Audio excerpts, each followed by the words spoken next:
प्रतिदिन जीवन का आनंद लेना में आपका स्वागत है। मैं आशा और प्रार्थना करती हूँ कि हमारे कार्यक्रम को लगातार देखकर आप जीवन के हर एक दिन का आनंद लेना सीख रहे होंगे।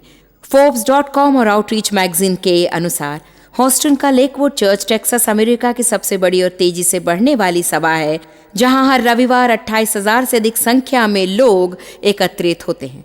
आज फिर से हमारे साथ है लेकवुड चर्च के पासवान जॉयल ऑस्टिन। जॉयल, प्यारे दोस्त, आपसे मिलकर खुशी हुई। धन्यवाद, मेरा सौभाग्य है। सच में मुझे लगता है कि मैं आपको बढ़ता हुआ देख रही हूँ, कम से कम सेवकाई में, क्योंकि आपके पिता की मृत्यु के 2 हफ्ते बाद मैं आपकी चर्च आई थी और उस समय आपको कैसा लग रहा था और आप कितने डरे हुए थे, और मैं आपको बता देना चाहती हूँ कि आप बढ़िया काम कर रहे हैं। धन्यवाद, मैं आपसे खुश हूँ। मुझे याद है एक दिन एलिवेटर में हम साथ में लंच करने जा रहे थे और शायद इससे पहले मैंने आपसे 1 या 2 बार बात की थी और आपने मुझे अपनी किताब बैटलफील्ड ऑफ द माइंड दी थी और मैंने कहा अच्छा हो गया, प्रवचन मिल गए।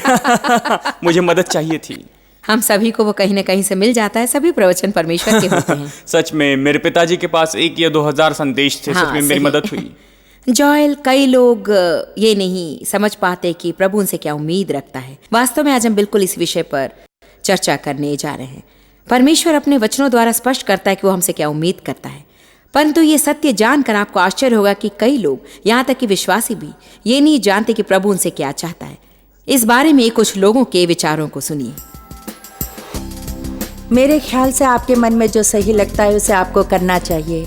शायद प्रभु हमसे यही चाहता है। चाहे आप परमेश्वर पर जितना भी भरोसा रखें, यदि आप एक आदर्श व्यक्ति हैं और सही बात जानते हैं तो वही काफ़ी है। मैं नहीं जानती। आप दूसरों से जिस तरह का व्यवहार करने की उम्मीद करते हैं वैसा ही दूसरों से करें। मेरे ख्याल से प्रभु कॉलेज के बाद मुझसे बहुत उम्मीद रखता है, परंतु फिलहाल वो चाहता है कि मैं अपना काम ही संभालूं। मैं इसके बारे में अधिक नहीं जानता हूँ। दूसरों की मदद करना और आप दूसरों से जिस तरह का व्यवहार करने की उम्मीद करते हैं वैसे ही दूसरों से करें। बस हर तरह से अच्छे बने रहें। जब मुझ में मसीही जीवन जीने की क्षमता, सुविधा और इच्छा और जरूरी हो तो मैं अवश्य जीऊंगा। देखा जो स्पष्टता, हम इन सारे विचारों से सहमत नहीं है, परंतु अलग अलग लोगों के अलग अलग विचारों को सुनने में मज़ा आता है। वैसे इनमें से कई लोगों के विचार बिल्कुल गलत है। जैसे कि एक लड़की ने कहा कि जब तक हम आदर्श बने रहें हमें प्रभु में विश्वास करने की ज़रूरत नहीं, हम अपने भले कर्मों के द्वारा स्वर्ग नहीं जा सकते। सही कहा है। स्वर्ग जाने के लिए हमें यीशु मसीह में विश्वास रखना होगा। और फिर एक युवक ने कहा कि वास्तव में फिलहाल प्रभु से कुछ नहीं चाहता, पहले उसे कॉलेज जाना है और फिर किसी दिन जब वो तैयार हो जाए प्रभु से उम्मीद करेगा। ये बड़े आश्चर्य की बात है कि कई लोग सचमुच उस प्रमुख स्थान के बारे में नहीं जानते जहां प्रभु उन्हें रखना चाहता है। और फिर वे लोग जो मसीही जीवन जीने की कोशिश करते हैं उनमें से अनेक संघर्ष करते हैं क्योंकि वे नहीं जानते कि प्रभु की क्या उम्मीदें। बिल्कुल ठीक कहा है आपने। मैं सोचता हूँ कि बाइबल कहती है कि यीशु ने कहा कि सबसे बड़ी आज्ञा यह है कि परमेश्वर से प्रेम रखें और दूसरों से प्रेम रखें। मुझे लगता है प्रभु हमसे उम्मीद रखते हैं कि हम दूसरों से अच्छा व्यवहार करें, अच्छा नाता रखें। ऐसे अनेक लोग हैं जो कहते हैं कि वे तो मसीही हैं या हर रविवार चर्च जाते हैं, लेकिन उनके नातों रिश्तों की समस्या होती है। मेरे ख्याल से हमें तो ये समझना जरूरी है कि प्रभु चाहता है कि हम लोगों से अच्छा व्यवहार करें, ईमानदारी का जीवन बिताएं, दूसरों की मदद करें। मैं हमेशा लोगों से कहती हूँ कि हमें मसीहियत को रविवार के 45 मिनट या 1 घंटे की आराधना की सीमा से बाहर निकालकर प्रभु को अवसर देना चाहिए कि वो हमारे सोमवार, मंगलवार, बुधवार, गुरुवार, शुक्रवार और शनिवार में भी दखल दे, क्योंकि असली परीक्षा तो उसी में है। ये नहीं कि चर्च में बैठकर आमीन कहें या जो कुछ भी आप करें, वरन ये कि परमेश्वर के वचन को घर ले चलें और दैनिक जीवन में उसका अभ्यास करें। प्रेम चलन के विषय में मैं आपसे सहमत हूँ, क्योंकि मैं कोशिश किया करती थी कि मसीही जीवन जीऊँ और एक अच्छी मसीही बनूं और इस बात का ख्याल रखने का कि हर तरह से मैं प्रभु की चाहत पूरी करूं। पर दुख भरा सत्य ये था जॉयल कि सेवा कार्य में लगे रहने पर भी वास्तव में मुझे प्रेम चलन की चिंता नहीं थी। और यीशु ने कहा यही सबसे महत्वपूर्ण बात है, लोगों से प्रेम रखना मजे की बात है। बिल्कुल सच कहा आपने। हाँ, यही जीवन को तो महान बनाता है। किसी दूसरे के जीवन में भलाई करना, दूसरों पर दया दिखाना और लोगों के साथ में आदरपूर्ण व्यवहार करना। हम आसानी से उपदेश दे सकते हैं, परंतु हम सभी जानते हैं कि लोग हमारे जीवन पर नजर रखते हैं। हम तो आदर्श है। मैं आशा करता हूं कि लोग हमें देखकर कहना चाहिए कि सचमुच भले लोग हैं, दयालु लोग हैं। मेरे लिए तो यही तो सबसे अच्छी उत्तम मसीह गवाही है। मेरे ख्याल से ये घर में शुरू होता है। शायद कई बार हम अपने खुद की पत्नी या फिर बच्चों या फिर पति से जो व्यवहार करते हैं उससे बढ़िया व्यवहार तो हम समाज में सही बात करते है। हैं। ये बहुत जरूरी कि हम यहाँ से शुरू करें, पहले प्रभु से प्रेम करें, उसके बाद लोगों से प्रेम करें। हाँ, प्रभु हमसे उम्मीद रखता है, परंतु हमें आरंभ तो यहीं से करना है। मैं भी मानती हूँ कि आरंभ करने का यही उत्तम स्थान है, और मेरे ख्याल से सबसे पहले किसी व्यक्ति को ये जान लेना चाहिए कि प्रभु से चाहता है। प्रभु के संग चलने में मैंने जो एक विषय जाना वो ये है कि जब तक मैंने अपने लिए परमेश्वर का प्रेम प्राप्त नहीं किया, मैं दूसरों से प्रेम नहीं कर सकी, क्योंकि मेरे अतीत में मैंने अनेक चोटें खाई थी, और सचमुच परमेश्वर का प्रेम ही एकमात्र दवा थी। टूटे दिलों का चंगा करता यीशु ही है। परंतु ये जानना ज़रूरी है कि वो मुझसे प्रेम करता है, बेशर्त प्रेम करता है। प्रभु मुझसे प्रेम करता है, सिर्फ दूसरों से नहीं, वो सभी से प्रेम करता है, पर मुझसे प्रेम करता है। इसलिए अक्सर लोग ऐसी चीज़ देने की कोशिश करते हैं जो उनके पास नहीं होता। तो मैं चर्च जाकर प्रेम के बारे में प्रवचन सुनती, उसके बाद घर जाकर अपने पति से झगड़ती, बच्चों पर गुस्सा करती, और अंत में होता कि मैं मन में दोष भाव रखे रहती, और उसके बाद फिर से ऐसा कोई प्रवचन सुनती जो मुझे अभ्यास में लाना ज़रूरी है। लोग मुझे बता रहे थे कि क्या करना चाहिए, लेकिन ये नहीं बताया कि कैसे करना चाहिए। मैं इस बात को बर्दाश्त नहीं कर सकती कि कोई मुझे बताए कि क्या करना चाहिए, लेकिन कैसे ये ना बताया। अंततः प्रभु ने मुझे सिखाया। उसने कहा, तुम दूसरों से प्रेम करने की कोशिश कर रही हो क्योंकि मैं यही चाहता हूँ, परंतु तुमने कभी मेरा प्रेम स्वीकार नहीं किया। तुम खुद से प्रेम नहीं करती हो, तो जब खुद को नहीं चाहती हो तो तुम दूसरों को कैसे चाहोगी? हाँ, यही तो मुख्य विषय है। और आजकल ऐसे अनेक लोग हैं जो अपनी गलतियों को देखते हुए उठते हैं, जैसे हमने कल चर्चा की थी कि वे अपनी कमियों को देखते रहते हैं। सही कहा। आप हमेशा कहती हैं कि जो हमारे पास नहीं वो हम नहीं दे सकते हैं, और यदि आप खुद के बारे में अच्छा विचार नहीं रखते हैं तो फिर दूसरों के साथ में अच्छा संबंध बनाए रखना तो बहुत ही मुश्किल होगा, और ये तो एक बड़ी समस्या है। इसीलिए सचमुच मसीह की देह में आप जो करते हैं वो बहुत ही मुख्य है। आप एक वास्तविक प्रेरक हैं, प्रशंसक हैं, सुधारक हैं, और लोगों के लिए ये सचमुच महत्वपूर्ण है। उन्हें खुद के बारे में अच्छा विचार रखना चाहिए, घमंडी और अभिमानी दिल से नहीं, जिसके कारण हम अपने जीवन की गलतियों को नज़रअंदाज करें। हम ये नहीं कह रहे हैं कि लोगों को अपनी कमियों को अनदेखा कर देना चाहिए, बल्कि उनकी ओर ध्यान देने से कुछ नहीं होता है। वास्तव में यूहन्ना 6:28 में बाइबल कहती है कि कुछ चेले और अन्य लोग थे जिन्होंने यीशु से पूछा, परमेश्वर हमसे क्या चाहता है, जो कि हमारा आज का विषय है। परमेश्वर आखिर क्या चाहता है, वो मुझसे क्या उम्मीद करता है, तो क्या चाहता है प्रभु? और यीशु ने कहा, परमेश्वर तुमसे यही चाहता है कि तुम उस पर विश्वास रखो जिसे उसने भेजा है, जो कि स्वयं यीशु ही था। तो उन दिनों जब पहले पहले प्रभु यूहन्ना 6:28 के द्वारा निपटने लगा था, तब मेरे वैदिक कार्य केंद्रित मन को लिए मैं पढ़ती कि प्रभु मुझसे क्या चाहता है, विश्वास, और फिर मैं सोचती हाँ और क्या। परंतु वास्तव में सबसे पहले प्रभु चाहता है कि हम उस पर विश्वास रखें कि वो है, और वो हमसे प्रेम रखता है, और जो कोई पूरे दिल से उसे खोजता है उसका प्रतिफल भी देता है। और उसके बाद क्रमिक तौर पर वचन का अध्ययन करने लगें और उसके एक एक शब्द पर विश्वास करें कि जब हम यहाँ तक पहुँचे कि प्रभु मुझसे प्रेम करता है, तब मैं अपना सब ठीक ठाक पाकर ये नहीं कह सकूंगी कि प्रभु मुझसे प्रेम करता है। फिलहाल वो मुझसे प्रेम करता है। मैं सिर्फ उस अंश को नहीं देख सकती जो कहता है मुझे सभी से प्रेम रखना चाहिए, और उस अंश को नहीं जो कहता है प्रभु मुझसे प्रेम करता है। मेरे ख्याल से प्रेम चलन के बारे में चर्चा करने के संदर्भ में ये एक महान विषय है, क्योंकि हमें खुद के लिए प्रभु का प्रेम स्वीकार करके संतुलित तौर पर खुद से प्रेम रखना है, और फिर हमारे द्वारा प्रभु का प्रेम दूसरों पर प्रभावित होने का अवसर। बिल्कुल सही कहा। वचन कहता है कि हमें खुद से प्रेम रखते हुए प्रतिदिन दूसरों को प्रोत्साहित करते रहना चाहिए। मैं लोगों को प्रोत्साहित करता हूं, किसी न किसी को ढूंढ ले, घर से ही शुरुआत करें, किसी की प्रशंसा कीजिए, किसी का हौसला बढ़ाएं। अच्छा काम करने के लिए आप कभी वेटर की भी प्रशंसा कीजिए। बस यूं ही छोटे छोटे अवसर ढूंढिए। मेरे लिए तो बस यही जिंदगी है कि दूसरों में बीज बोना। आप और मैं ये जानते हैं कि दूसरों की मदद करने पर आपकी आवश्यकताएं पूरी होती, आप खुश होंगे, आपको आनंद मिलेगा। और मैं सोचता हूं कि यदि आप किसी के दिन को उत्तम बनाएंगे तो आपका दिन भी उत्तम होगा, और आपको आशीष पाने के विषय में चिंता नहीं करनी होगी। बस बात तो यह है कि आप दूसरों को मदद करें। दूसरों के लिए आप जो कुछ करते हैं वो प्रभु आपके लिए कर देता है। और मैंने स्वार्थी और स्वकेंद्रित रहकर कई वर्ष गुजार दिए और जीवन में दुखी बढ़ता रहा। मैंने बिना किसी समस्या का सामना की तथा अधिक धनवान बनकर वह सेवकाई को बड़ी बनाकर खुश रहने की कोशिश की। मैंने खुश होने की जितनी कोशिश की उतनी ही दुखी रही, और अंत में प्रभु ने मुझसे कहा कि जिसकी आज हम चर्चा कर रहे हैं, खुद के ऊपर से ध्यान हटाकर दूसरों से प्रेम करने लगो, खुशी स्वयं आ जाएगी। आपको खुद को त्याग करना होगा। तब प्रभु आप जिसे पाना चाहेंगे आपको देगा। यही मुख्य बात है। और आजकल ऐसे अनेक लोग हैं जो आत्म केंद्रित हैं। मैं उनकी आलोचना नहीं कर रहा हूँ। मेरे ख्याल से मनुष्य का स्वभाव ही ऐसा है कि सुबह उठते सोचते हैं मैं व्यापार कैसे बढ़ाऊं, जीवन को कैसे उत्तम बनाऊं। मुझे नहीं लगता कि प्रभु ने हमें ऐसे रहने के लिए बनाया। सचमुच हमसे जितना हो सके हमें आगे बढ़कर किसी और की मदद करनी चाहिए कि उनके सपने पूरे कर सकें, या फिर किसी सेवकाई में आप अपना बीज बो सकते हैं। मैं अपने पिता के बारे में सोचता हूँ। जब मैं बहुत छोटा था उस वक्त हमारे चर्च में पैसों की बहुत ज़रूरत थी। मेरे पिताजी ने दान इकट्ठा करके उसे एक छोटे से स्पेनिश चर्च के भवन निर्माण के लिए दे दिया। और जानते प्रभु ने हमारी सारी ज़रूरतें पूरी कर दी। परंतु सोच यह है कि चलो हम किसी की मदद करें और बदले में प्रभु हमारी ज़रूरतें पूरी करेगा। ये बिल्कुल सच है। हम छोटा सा ब्रेक लेंगे, लेकिन उसके बाद हम जॉयल ऑस्टिन से बातचीत जारी रखेंगे, इसलिए आप जहां हैं वहीं रहें।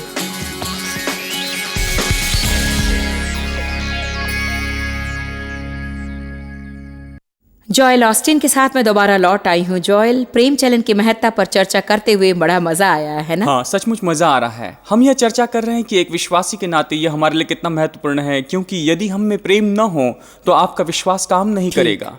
ये कैसी गवाही होगी यदि हम चर्च जाएं और जोर जोर से गाना गाएं, फिर बाहर आकर अपने पड़ोसी से और रिश्तेदारों से अच्छा व्यवहार न करें, तो ये बिल्कुल बेकार है। अपने काल के धार्मिक लोगों और फरीसियों के साथ यीशु की एक बड़ी समस्या थी, जो खुद को बहुत अधिक धर्मी दिखाया करते थे।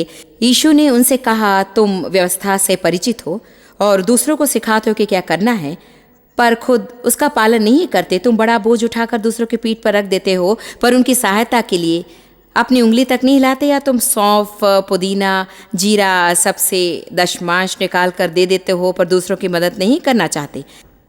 और जोएल, ये सोचकर आश्चर्य होता है कि सुसमाचार कितना व्यवहारिक है। हमें निश्चय ही ये समझ लेना चाहिए कि प्रभु के लिए मुख्य यही है कि हम लोगों से कैसा व्यवहार करते हैं। और ये तो बात सच है। मैं सच में अपनी सभा से कल कह रहा होता हूँ कि सच में हमें झगड़े को बाहर ही रखना है।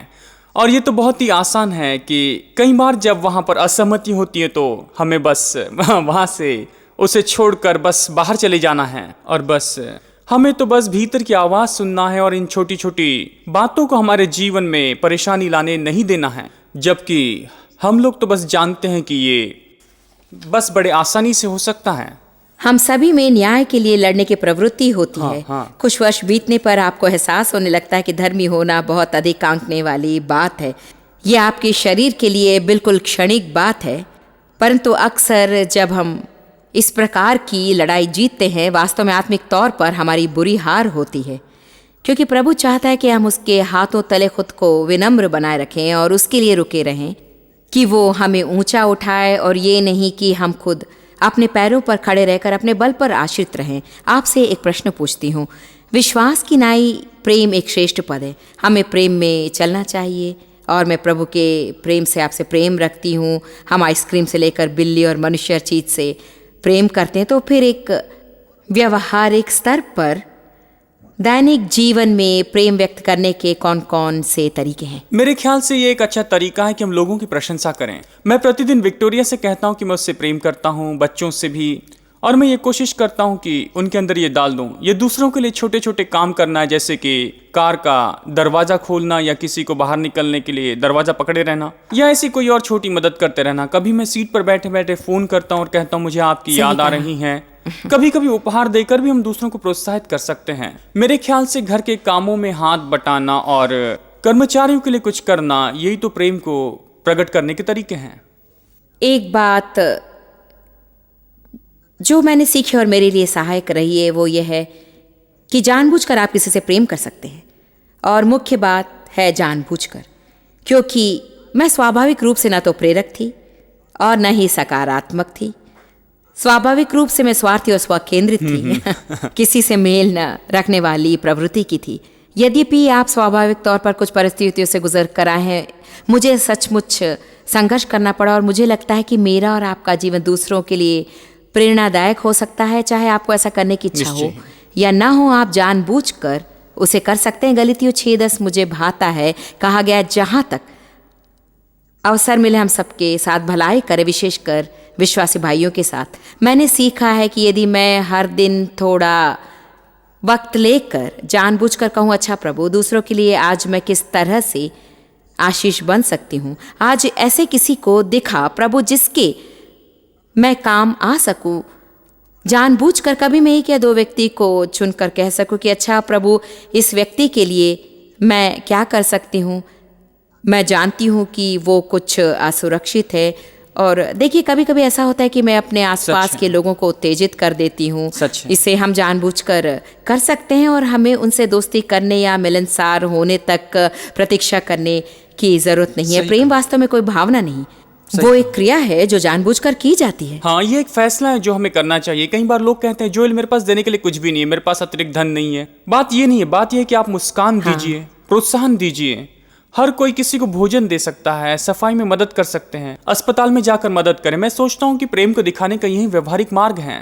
चर्च के बच्चों के बारे में कहने पर मैं लोगों को इस बात पर प्रोत्साहित करता हूँ कि वे बिना माता पिता के बच्चों का ख्याल रखें। देखिए, ये छोटी छोटी बातें हैं। कहिए कि हाँ, मैं आपके बेटे को अपने बच्चों के साथ घुमाने लेके जाऊंगा, ऐसा ही कुछ कहें। मेरे लिए तो बहुत बड़ा प्रवचन सुनाने की अपेक्षा मसीहत को व्यक्त करने का ये एक बहुत ही बढ़िया तरीका है। शायद प्रभु को न जानने वाले लोगों पर ये तो बहुत अधिक ही प्रभाव डाल सकता। या यदि किसी के पास काफ़ी धन हो तो उनके लिए अच्छा होगा कि वे कुछ उपहार या तोहफे या कोई भी चीज़ ले जाकर गरीबों को बांट दें, उन्हें खुश करें। जिन बच्चों के पिता नहीं हैं और जिनकी माता उन्हें कुछ खास नहीं दे पाती हैं, उनकी मदद कर सकते हैं और उन्हें खाने पर आप बुला सकते हैं। देखिए, ये बातें इतनी महत्वपूर्ण हैं क्योंकि जितना अधिक आपका मन स्वार्थ से दूर रहता है, उतना ही अधिक आप अपने जीवन में खुश रह सकते हैं। और मैं जानती हूँ कि शायद करोड़ों लोग आज इस कार्यक्रम को देख रहे हैं जो बहुत दुखी हैं, वे दयनीय हैं, सफलता की प्रतीक्षा में हैं, चमत्कार की उम्मीद रखते हैं। और सचमुच विश्वास करती हूँ कि आज इस छोटी बातचीत के द्वारा प्रभु इन लोगों से बातें कर रहा है, जिसका विषय है प्रभु आपसे क्या चाहता है। वो चाहता है कि आप अपने प्रभु परमेश्वर से अपने पूरे मन, सोच, हृदय और शक्ति से प्रेम रखें और अपने पड़ोसियों से वैसा प्रेम रखें जैसा खुद से करते हैं। प्रभु से प्रेम रखें और उसे प्रेम करने का अवसर दें। लोगों से प्रेम रखें, तब सचमुच सब कुछ बदलने लगेगा और आपका जीवन बदल शायद जाएगा। ऐसा ही है। आप तो सीधा विषय पर बात करती हैं। हर बार जीवन में मुझे सारी चीजें मिली है। सुंदर परिवार, अच्छे परिवार में परवरिश, मुझे अच्छा परिवार मिला, अच्छे बच्चे हैं। लेकिन जब मैं खुद को उदास पाता हूँ और दुखी भी होता हूँ तो मैं सोचता हूँ, जानते हो क्या, मैं अपने हृदय को परख कर देखता हूँ कि मेरा ध्यान अपने आप पर ही लगा रहता है। मैं खुश नहीं हूँ क्योंकि मुझे कल ये करना है, वो करना है। जानते हो क्या करने की कोशिश करता हूँ? मैं अपना ध्यान खुद से हटाकर दूसरों को फोन करता हूँ जो अस्पताल में होते हैं, या किसी को प्रोत्साहित करता हूँ। 15 मिनट में विचार बदल सही जाते बात हैं। दूसरों के जीवन में प्रभाव डालकर अपनी विचारधारा को आप बदल देते हैं। ये तो बस वो स्वार्थपरता की तो जड़ होती है। हम ये मानने को तैयार नहीं होते कि ये स्वार्थ है और शायद यही मानव प्रवृत्ति है, और हम ऐसे ही बड़े होते हैं और जीवन भर हमें उससे निपटना पड़ता है। लूका 6:38 में यही कहा गया है कि दान दो तो तुम्हें भी दिया जाएगा, लोग पूरा नाप दबा दबा कर और हिला हिला कर उभरता हुआ तुम्हारी गोद में डालेंगे। देखिए, हम अर्थव्यवस्था में सदा इसे लागू करते हैं और ये हमारे दान करने का एक तरीका है, परंतु जैसा कि आपने पहले कहा, देने के इतने सारे तरीके होते। चलिए हम विवाह के विषय पर चर्चा करें, क्योंकि ऐसे अनेक लोग इस कार्यक्रम को देख रहे हैं जिनके वैवाहिक जीवन में समस्या है, और ऐसे भी लोग जो डाइवर्स करने के बारे में सोच रहे हैं, मैं और इसे बर्दाश्त नहीं कर सकता हूँ। यद्यपि और भी अधिक गंभीर परिस्थितियाँ होती हैं और हर एक का एक समय होता है। मैं अनुमान लगा सकती हूँ कि आज के कार्यक्रम को देखकर कम से कम 10,000 डाइवोर्सेस रद्द हो जाएंगे, और यदि लोग सकारात्मक बातों पर ध्यान देने का फैसला करके नकारात्मक बातों को छोड़ दें। ये तो बिल्कुल सही है। शायद आपने कहा जॉयस, या मैंने कहीं से सुना है कि एक दूसरे की खूबियों की प्रशंसा करना तो उस गोंद की तरह है जो एक दूसरे को जोड़े रखता है। कल मैं विक्टोरिया के बारे में सभा में कह रहा था कि मैं इससे उत्तम पत्नी, अति प्रेमी, ख्याल रखने वाली स्त्री को नहीं पा सकता हूँ यदि मैं केवल उसकी कमियों पर ही ध्यान दूं, जैसे कि आपने डेव के साथ में किया। तो और आपके बीच फासला रहा। हम एक दूसरे को परेशान, नाराज और तंग करने वाली कई वस्तुएं ढूंढ निकाल सकते हैं। आपके पति या पत्नी में ऐसी बहुत सी बातें होगी जो आपको अच्छी न लगे, परंतु एक बात आप ढूंढ के निकाले जो आपको अच्छी लगे। इसीलिए तो आपने शादी की है, और उसके लिए उनकी प्रशंसा कीजिए, उनका हौसला बढ़ाएं। परिवार में शांति स्थापक बने रहिए, रिश्तों को कार्यरत होने दीजिए, क्योंकि आपको लगता है कि उस और ज्यादा हरियाली है, परंतु वहां पर भी यही मुश्किलें हैं।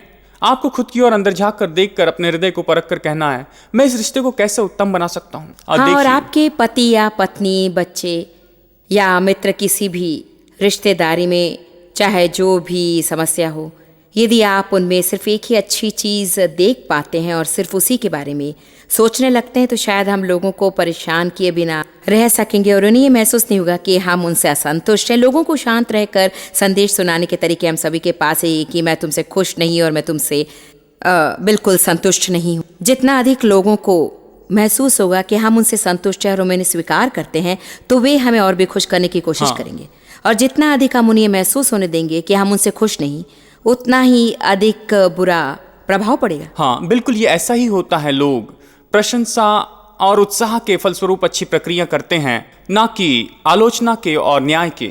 इससे एक दूसरे से नाता रिश्ता बनाए रखने में हमारी सहायता मिलती है। मेरा विचार है छोटे मोटे झगड़े होते हैं, हम बहस करते हैं और हम लोग तो उसके परिणामों की कदर नहीं करते हैं, और ये छोटी छोटी बातें हैं अंत में रिश्तों को तोड़ देती है। मत्ती में यीशु ने कहा कि टूटा हुआ परिवार तो नाश हो जाता है।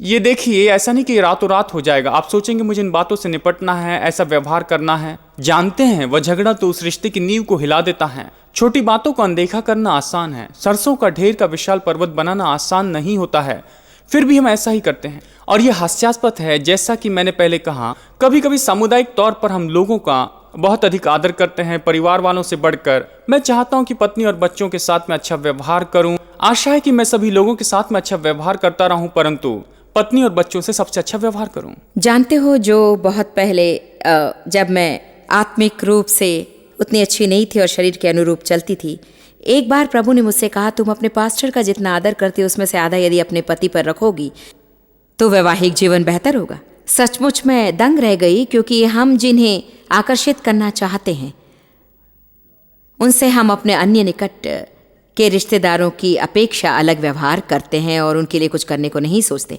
एक बात जो हम सबको समझ लेनी चाहिए कि जो कुछ हम पाते हैं उसे संभाल कर रखना चाहिए। जब कोई किसी से प्रेम करता है और उससे शादी करना चाहता है तब उससे अच्छा व्यवहार करता है, परंतु उसे पा लेने के बाद सोचता है कि वो उससे मनमानी कर सकता है, जो कि सचमुच बुरी बात है। वास्तव में हमें प्रेम में चलना बहुत ज़रूरी है और सलाह व प्रोत्साहन देना चाहिए, साथ ही उनसे वैसा ही बर्ताव करना चाहिए जैसे यीशु उनसे करे। आनंदमय जीवन जीने का यही कुंजी है, और ये कुंजी है, ये ऐसी कुंजी है कि आप अपने परिवार में ऐसा व्यवहार करना शुरू कर दें। ध्यान रखें कि आप दूसरों पर अच्छा प्रभाव डाल रहे हैं, अच्छे आदर्श बन रहे हैं। प्रभु हमसे क्या चाहता है? वो चाहता है कि हम लोग बाहर जाकर मसीह के राजदूत बन जाए। अतः मैं यहाँ पर बैठे बातें करते समय या बच्चों के साथ में मैदान में खेलते हुए मुझे उनके साथ आदर से पेश आना चाहिए, बड़ी सावधानी से उनका ख्याल रखना है, ताकि उन लोगों को लगे कि वे मेरे लिए बहुत ही महत्वपूर्ण हैं, मूल्यवान हैं, और जाने अनजाने में वे भी दूसरों का आदर के साथ व्यवहार करेंगे। हमारे कलीसिया के विकास में ये एक सामान्य तथ्य रहा है। हमारे द्वार सबके लिए खुले हैं। हम न्याय नहीं करेंगे बल्कि सत्य को बताएंगे। आप शायद मेरी तरफ विश्वास नहीं करेंगे, परंतु मैं जानता हूँ कि आपको नीचे गिराकर मैं नहीं जीत सकता हूँ। आप मेरे जीवन शैली देखकर उसे ले लें। सच है जोएल, मुझे खुशी कि आप कल फिर हमारे साथ होंगे और विक्टोरिया भी होंगी, तो कल का कार्यक्रम बड़ा मज़ेदार होगा। आज मैं आपको हमारे विशेष पैकेज के बारे में बताना चाहती हूँ, क्योंकि मुझे लगता है कि ये आपके लिए बहुत महत्वपूर्ण है कि आप परमेश्वर के वचन रूपी दौलत को अपने पास रखें और बार बार सुनें।